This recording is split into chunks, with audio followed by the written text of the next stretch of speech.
ಜ್ಯೋತಿ second PU result ಬಂದಂತೆ ಎಷ್ಟೊಂದು 78 ತೆಗ್ದವನೆ. ಪರವಾಗಿಲ್ಲ, ಅಂಗಡಿಗೆ ಹೋಗ್ಕೊಂಡು ಬಂದ್ಕೊಂಡು ಚೆನ್ನಾಗೇ ತೆಗ್ದವನೆ. ಅದಕ್ಕೆ ಇಂಜಿನಿಯರಿಂಗ್ ಮಾಡಬೇಕು ಅಂತ ಆಸೆ ಇಟ್ಕೊಂಡವನೆ. ನನ್ನ ಕೇಳ್ದ, ಈಗ ಅವ್ನು ಇಂಜಿನಿಯರಿಂಗ್ ಮಾಡ್ಬಿಟ್ಟು ಯಾರು ಸಾಕಬೇಕು?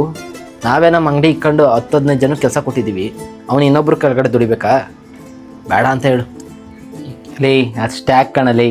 ಪರವಾಗಿಲ್ವೋ, ಚೆನ್ನಾಗೈತೆ ಕೋಡಿಂಗ್ ಸ್ಕಿಲ್ಸ್ ನಿಂಗೆ. ಅಲ್ಲ, ಇಂಜಿನಿಯರಿಂಗಲ್ಲಿ CS ಅಲ್ಲಿ ಏನು ಬೇಕಾದ್ರೂ ಮಾಡ್ಬೋತಾನೆ ನೀನು?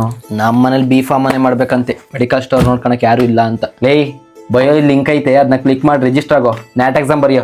ನ್ಯಾಟ್ ಅಂದರೆ 4 ಇಯರ್ ಇಂಜಿನಿಯರಿಂಗ್ ಪ್ರೋಗ್ರಾಮ್. ಅದು next wave of innovation in advance technology ಅವ್ರು ಕೊಡ್ತಾ ಇರೋದು. ಅದರಲ್ಲಿ AML, ರೋಬೋಟಿಕ್ಸ್, ಡೇಟಾ ಸೈನ್ಸ್ ಮೇಲೆ ಫುಲ್ ಫೋಕಸ್ಡ್ ಆಗಿರ್ತಾರೆ. ಮೋರ್ ಪ್ರಾಕ್ಟಿಕಲ್, ಇಂಡಸ್ಟ್ರಿ ಫೋಕಸ್ಟು ಅಲ್ಲದೆ ಸ್ಟೂಡೆಂಟ್ಸ್ಗೆಲ್ಲ ಅರ್ಲಿ ಇಂಟರ್ನ್ಶಿಪ್ಗಳು ಸಿಗುತ್ತೆ. ಇದು ಬೆಂಗಳೂರು ಮತ್ತು ಮಂಗಳೂರಲ್ಲಿ ಲೊಕೇಟ್ ಆಗಿದೆ.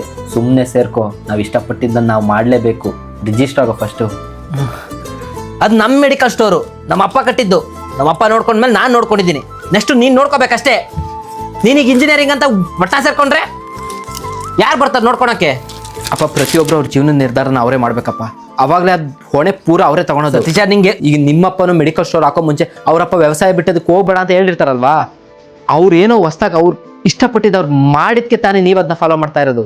ಅಪ್ಪ ಹಾಕಿದಾದ್ಲೇ ಹೋಗೋದು ದೊಡ್ಡದೇನಲ್ಲ ಅಪ್ಪ. ಅವ್ರು ಏನು ಅನ್ಕೋತಾರೋ ಅದನ್ನ ಮಾಡಬೇಕು. ಅದು ದೊಡ್ಡ ಕೆಲಸ.